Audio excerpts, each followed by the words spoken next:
Afin de réaliser un crémeux framboise, nous avons besoin d'œufs entiers, de purée framboise, de jaune d'œuf, de sucre semoule, de gélatine et de beurre.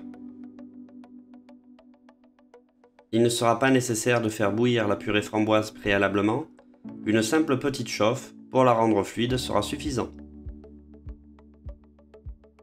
En effet, certains fruits possèdent des enzymes détruisant le pouvoir de la gélatine. Par précaution, lorsqu'on ignore si le fruit est problématique, on peut chauffer la purée de fruits au-delà de 80 degrés, ce qui inactivera l'enzyme problématique. La framboise ne possédant pas ces enzymes, il n'y aura pas nécessité de chauffer au préalable jusqu'à une ébullition. Disposez dans une russe la purée framboise, les œufs entiers, les jaunes d'œufs et le sucre semoule. Nous sommes ici sur une cuisson de crémeux sans amidon, il faudra donc prendre beaucoup de précautions. En effet, sans présence d'amidon, il y a un risque de flocculation des œufs, c'est-à-dire une coagulation non désirée. En outre, par transposition, lors de la réalisation d'une crème anglaise, le palier critique à ne pas dépasser, sous peine de voir les jaunes floculer, est de 83 degrés. Durant la cuisson du crémeux, ne jamais cesser de remuer, mais attention à ne pas battre. Nous réalisons ici un crémeux framboise et pas un sabayon. Plus nous nous approchons de la fin de la cuisson, plus la consistance du crémeux devient épaisse. La base du crémeux est arrivée à une température proche de 83 degrés. La préparation est donc cuite. Ajoutez la gélatine réhydratée dans la préparation chaude.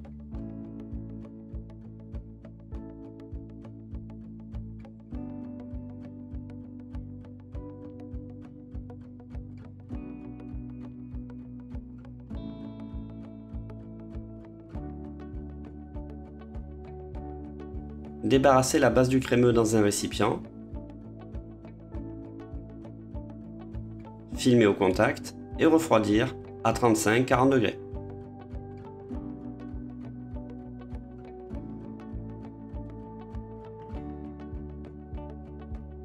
Une fois arrivé à température, retirez le film.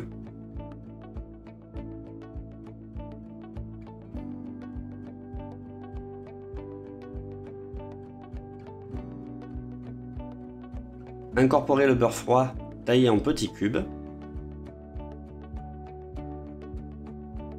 Lissez le crémeux à l'aide d'un mixeur plongeant. Il est important de respecter les températures sous peine d'observer un manque de tenue flagrant du crémeux. En effet, si le beurre est intégré trop chaud, celui-ci fondra et perdra sa texture. En revanche, s'il est intégré dans un appareil trop froid, il y aura l'apparition de grains. Il convient donc de maîtriser et de contrôler les températures.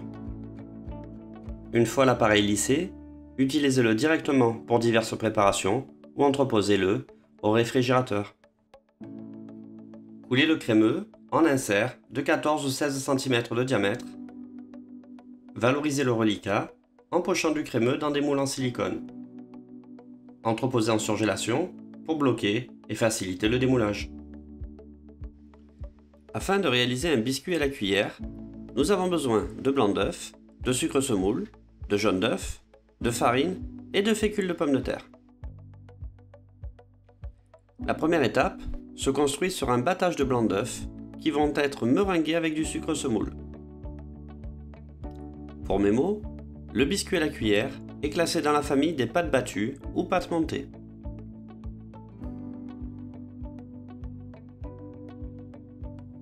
Une fois que les blancs commencent à prendre du volume, ajoutez en puis le sucre semoule. On va donc chercher à augmenter le volume. Ceci étant possible grâce à la teneur en protéines des œufs et à leur capacité sous l'action du fouet du robot à retenir et stabiliser des bulles d'air dans la masse pour obtenir après cuisson un réseau alvéolé. Serrez les blancs jusqu'à obtenir une masse qui se tienne bien.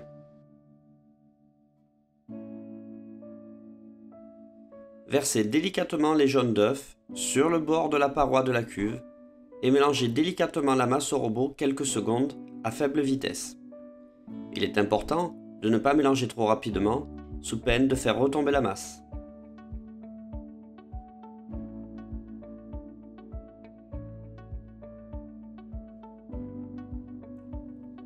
Mélangez la farine et la fécule de pomme de terre ensemble.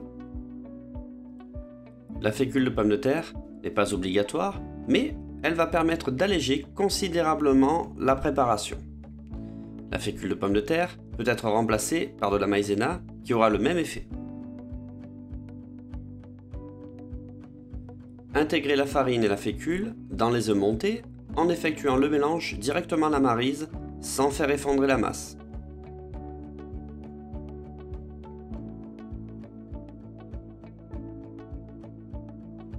L'utilisation du fouet est déconseillée, sous peine de voir l'appareil se liquéfier et engendrer un développement minime.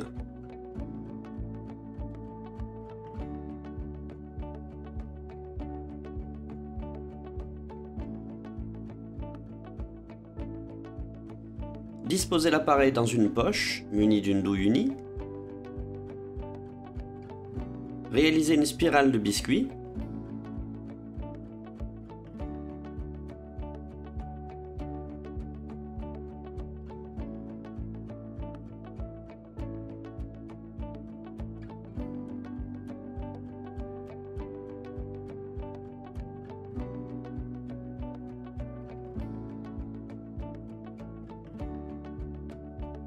Ou étaler directement sur feuille selon utilisation.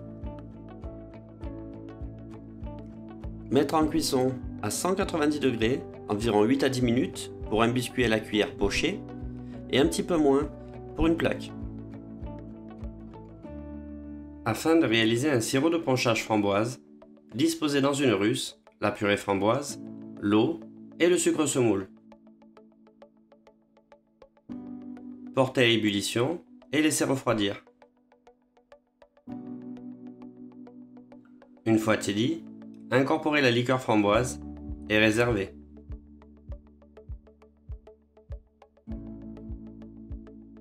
Afin de réaliser une crème Chi-Boost, pour la première étape de la recette, nous avons besoin de lait entier, de sucre semoule, de jaune d'œuf, de poudre à crème, de vanille et de gélatine. La gousse de vanille étant bien meilleure, mais elle alourdira considérablement le coût de la recette. Commencez par faire chauffer le lait avec la vanille fendue en deux. Mélangez au fouet de façon à bien éparpiller les graines de vanille dans le lait. On aurait très bien pu faire l'impasse sur la vanille, mais celle-ci apporte de la rondeur à la préparation.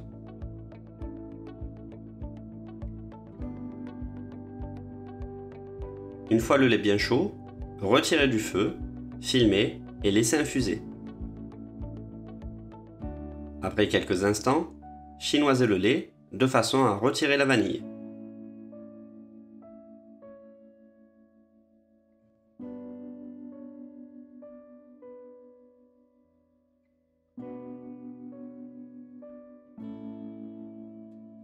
Montez en température le lait infusé.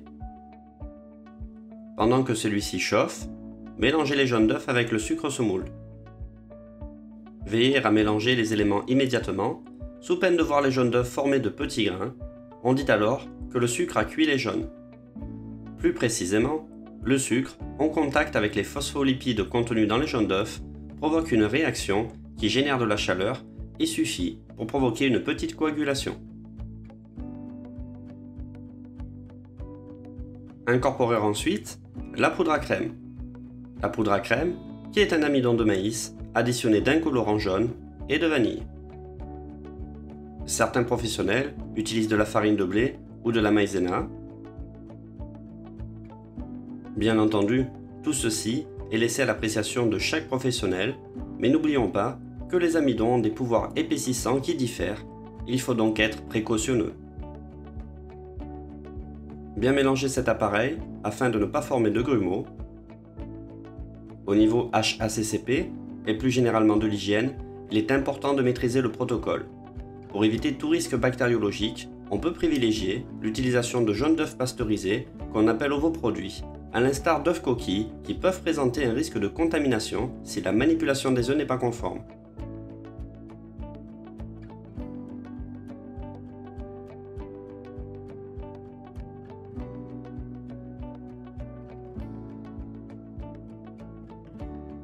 Une fois le lait bien chaud, transvasez une partie de celui-ci sur l'appareil en effectuant le mélange hors du feu pour éviter tout risque de brûlure ou d'épaississement prématuré.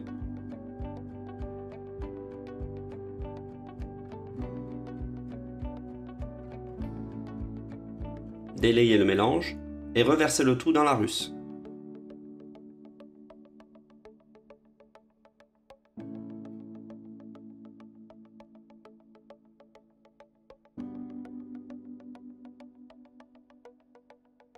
Cuire la crème sur le feu qui va s'épaissir en s'approchant de l'ébullition. En effet, ce n'est que vers l'ébullition que l'amidon contenu dans la poudre à crème commence à effectuer son travail et apporte la consistance si caractéristique de la crème. La crème pâtissière fait partie des crèmes de base en pâtisserie et cela reste une des crèmes les plus utilisées et les plus fragiles bactériologiquement. Elle est utilisée comme base pour la confection de crèmes dérivées comme la crème diplomate, la crème mousseline et ici pour réaliser une crème Shiboost.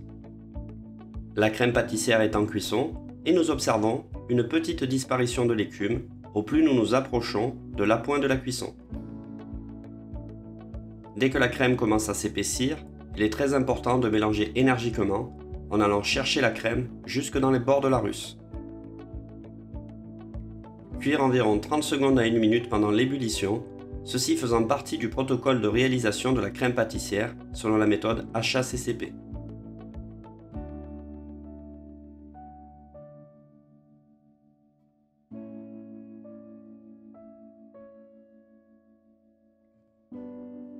Intégrez la gélatine une fois la cuisson de la crème réalisée.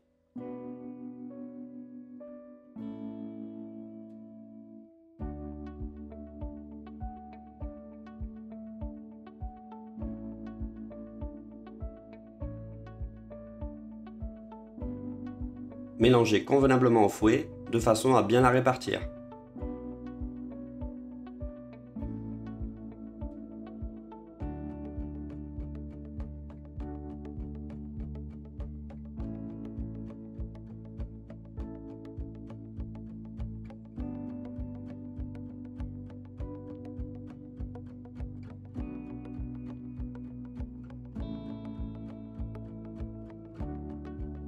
Débarrassez immédiatement la crème pâtissière dans une calotte.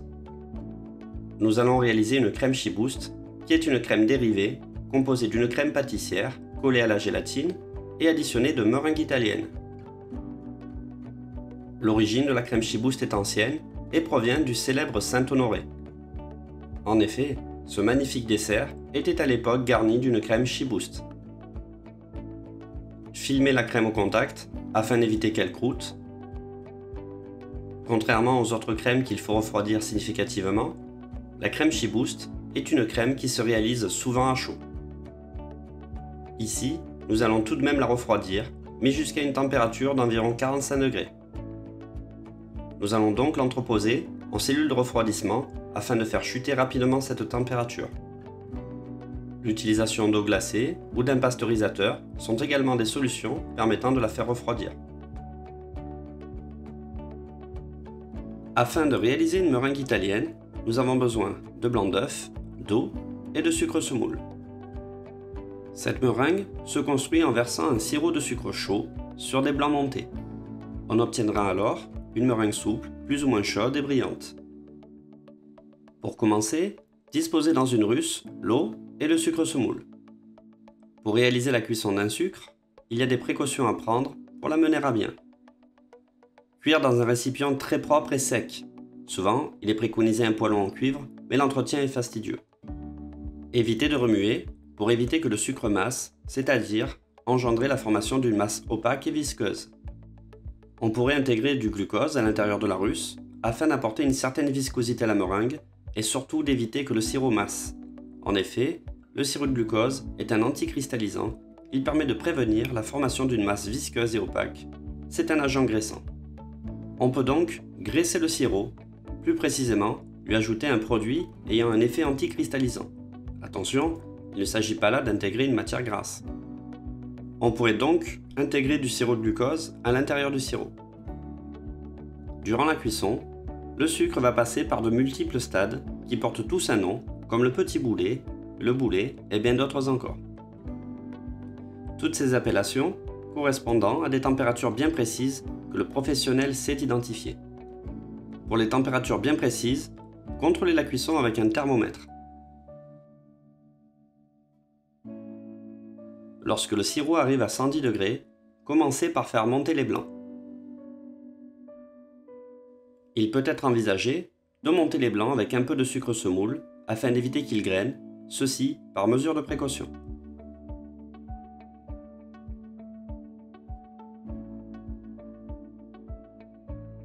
À la température désirée, en fonction des productions, 118, c'est-à-dire au petit boulet, ou 121 au boulet, arrêtez la cuisson du sucre. Versez lentement le sirop dans les blancs, soit versez-le en plusieurs fois et battre l'ensemble rapidement.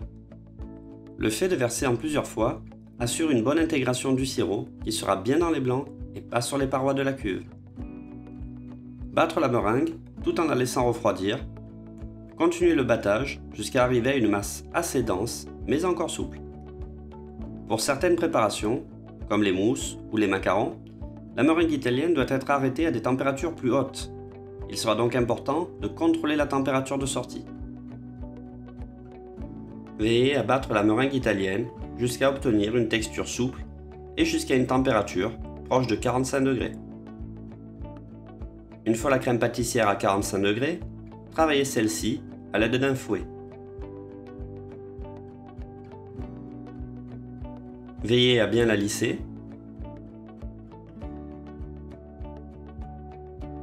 Afin d'avoir une crème parfaitement lisse, il est possible de passer celle-ci au tamis afin qu'elle restitue une texture parfaite.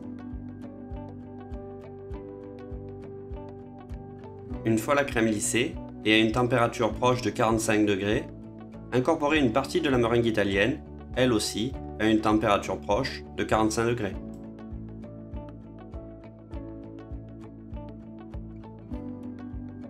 Ne pas hésiter à réaliser le mélange au fouet, mais de façon délicate pour ne pas faire effondrer la masse.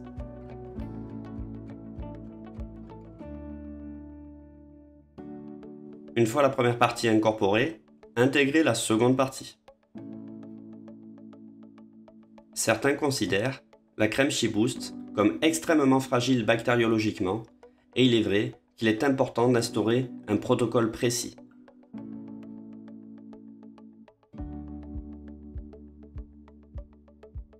Selon la législation et le principe de la liaison froide, nous avons besoin de refroidir une crème en moins de 2 heures à une température inférieure à 10 degrés.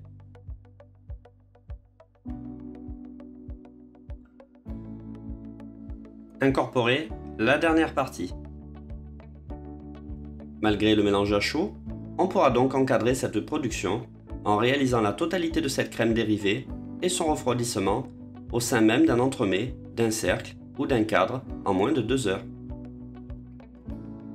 Ceci pouvant assurer une bonne qualité sanitaire de la crème. La meringue italienne étant presque incorporée, veillez à mélanger soigneusement afin de conserver une masse bien souple.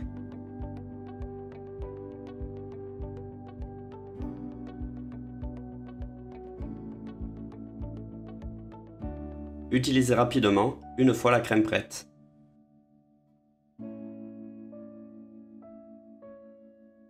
Chemisez un cercle de 18 cm de diamètre avec du rhodoïde.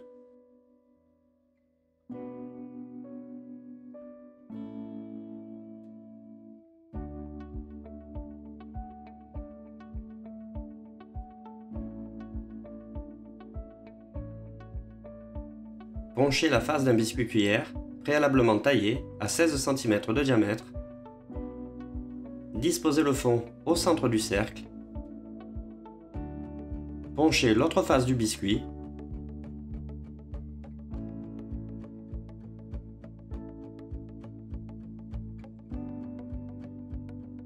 Chemisez le rhodoïde de crème Shiboost.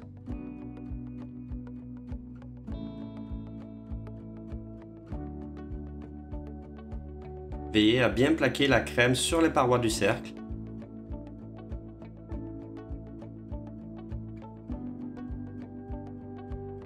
Égalisez à l'aide d'une spatule.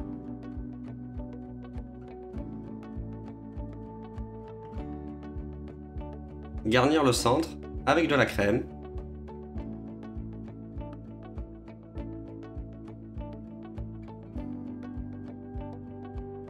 Positionnez le crémeux framboise.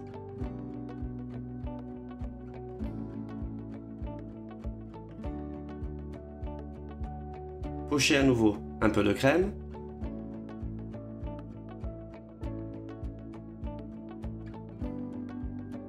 Égalisez à l'aide d'une spatule.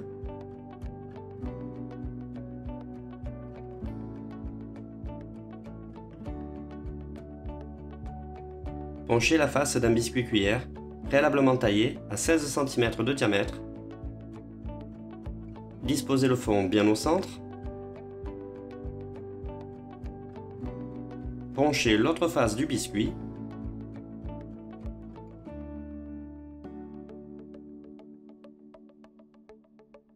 Garnir pour finir avec la crème Chibouste. Lissez à l'aide d'une spatule. Entreposez au frais ou en cellule de refroidissement quelques minutes pour le raffermir.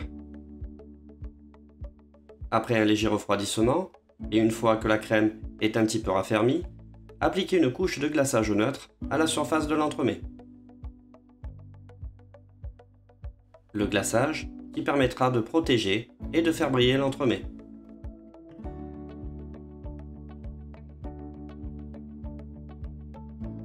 Disposez les petites sphères de crémeux framboise.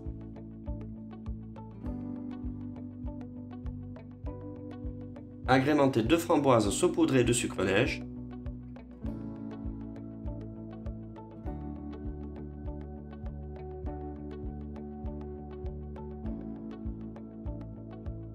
Intercalez des myrtilles.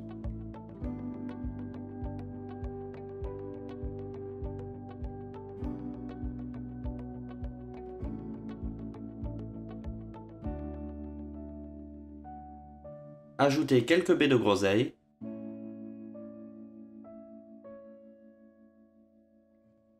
Décorez en disposant 2 tiges en chocolat.